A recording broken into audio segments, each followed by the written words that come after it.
Peoples party اور نون league نے 8 اگست کو قومی اسمبلی تحلیل کرنے پر اتفاق کر لیا۔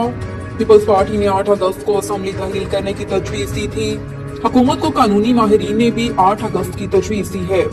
ذرائع کا کہنا ہے کہ قومی اسمبلی توڑنے کے لیے 9 اور 10 اگست پر بھی غور کیا گیا تھا۔ قانونی ماہرین کے مطابق اسمبلی پر صدر منظوری نہ دے تو اسمبلی 48 گھنٹے بعد تحلیل ہو جائے گی۔ خیال رہے کہ قومی اسمبلی کی مدت 12 اگست رات 12 بجے تک ہے۔ اسمبلی مدت سے قبل تحلیل ہونے پر عام انتخابات کرانے کے لیے نگران سیٹ اپ 90 دن کے لیے آئے گا۔ 13 جولائی کو قوم سے خطاب میں وزیر اعظم شہباز شریف نے اگست 2023 میں معاملات نگران حکومت کے حوالے کرنے کا اعلان کیا تھا۔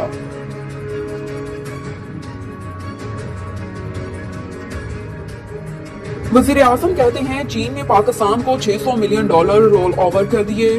تقریب سے خطاب کرتے ہوئے وزیر اعظم شہباز شریف کا کہنا تھا کہ گزشتہ روز پاکستان کے ذخائر میں $600 ملین کا اضافہ ہوا۔ وزیر اعظم کا کہنا تھا کہ محدود وسائل کے باوجود نوجوانوں نے پاکستان کا نام روشن کیا۔ نوجوانوں نے کھیل کے میدان میں پاکستان کا جھنڈا پوری دنیا میں بلند کیا۔ پوری قوم ملک کا نام روشن کرنے والوں کو خراج تحسین پیش کرتی ہے۔ ان کا کہنا تھا کہ کھیلوں کے شعبے کے لیے 5 ارب روپے مختص کیے ہیں۔ نوجوانوں